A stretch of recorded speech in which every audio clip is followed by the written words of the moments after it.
રાજકોટ બેઠકના ભાજપના ઉમેદવાર પુરુષોત્તમ રૂપાલા દ્વારા ક્ષત્રિય સમાજની માતા બહેનો વિશે કરેલ ટિપ્પણી મામલે ચાલી રહેલ લડત હવે સુરત જિલ્લામાં પણ જોવા મળી છે। સુરત જિલ્લાના બારડોલી ખાતે બારડોલી વિભાગ રાજપૂત સમાજ ટ્રસ્ટ તેમજ આસપાસના રાજપૂત સમાજના આગેવાનોએ ભેગા મળી બારડોલી પ્રાંત કચેરી ખાતે આવેદનપત્ર આપ્યું હતું। છેલ્લા 10 દિવસથી રાજ્યમાં પુરુષોત્તમ રૂપાલાને લઈને રાજપૂત સમાજમાં ભારે વિરોધનો સૂર ઉઠ્યો છે અને રાજ્યના તમામ જિલ્લાઓમાં પણ આવેદનપત્ર સહિતના કાર્યક્રમમાં કરવામાં આવી રહ્યા છે। રાજકોટ બેઠક ઉપર રૂપાલાને ઉમેદવાર તરીકે બદલાવવાની માંગ સાથે અડગ છે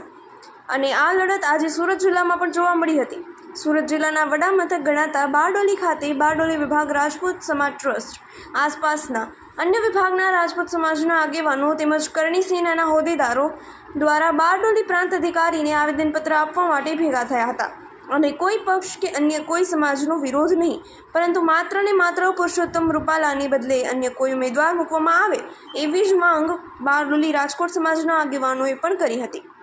સુરત જિલ્લાના વડા મથક ગણાતા બારડોલી ખાતેથી રાજપૂત સમાજ દ્વારા હવે સુરત જિલ્લામાં પણ લડતની શરૂઆત કરવામાં આવી છે।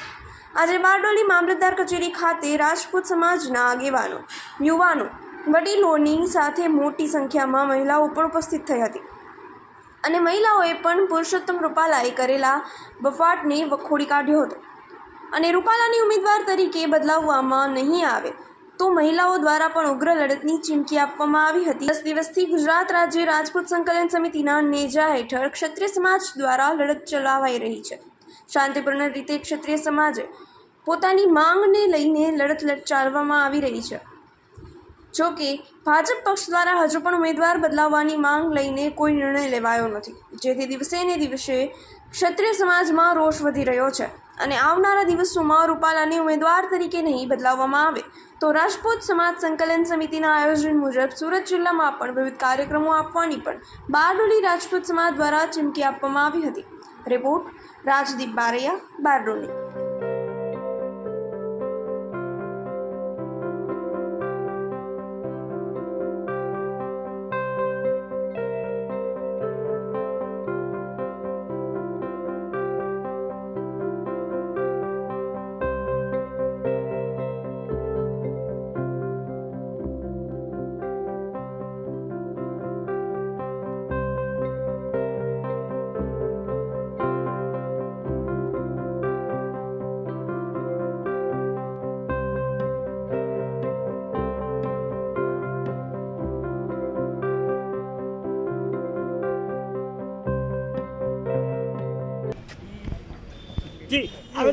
ગત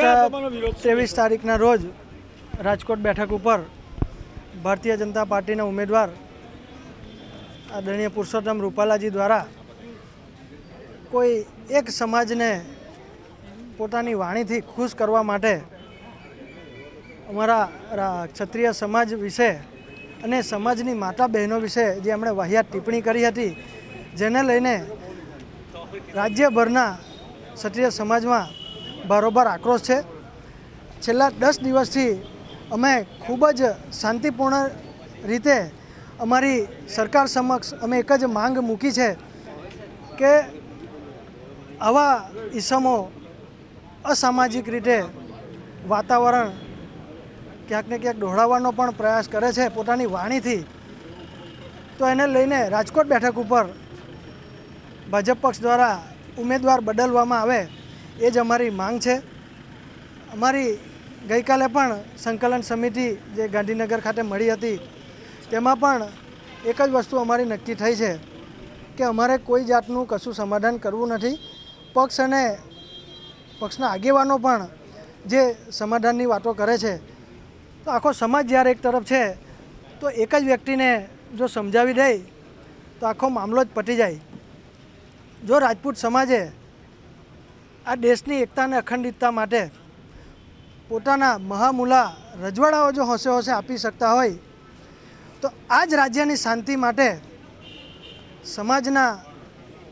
ક્ષત્રિય સમાજની લાગણીને માન માટે પોતાની એક ટિકિટ ના છોડી શકે એ જ અમારી માંગ છે। અમારો પક્ષ સામે કોઈ વાંધો નથી, કોઈ સમાજ સામે પણ અમારી આ કોઈ લડાઈ નથી। ગઈકાલે પણ અન્ય સમાજોએ પણ ક્ષત્રિય સમાજની જે માંગ છે અને લડત છે એમને સમર્થન આપી ચૂક્યા છે અને આવનારા દિવસોમાં પણ અમે એક જ માંગ સાથે અડગ રહેવાના છે કે રાજકોટ બેઠક ઉપર માત્ર ઉમેદવાર બદલવામાં આવે એ જ અમારી માંગ છે અને જ્યાં સુધી ઉમેદવાર નહીં બદલાય ત્યાં સુધી અમે અમારી માંગ ઉપર અડગ રહેવાના છે અને આવનારા દિવસોની અંદર પણ અમારી જે સંકલન સમિતિ છે એમના દ્વારા જે કંઈક રણનીતિ નક્કી કરવામાં આવશે અને તે પ્રમાણે આગામી કાર્યક્રમો પણ જ્યાં સુધી ઉમેદવાર નહીં બદલાય ત્યાં સુધી અમે કરવાના છે એ વાત ચોક્કસ છે.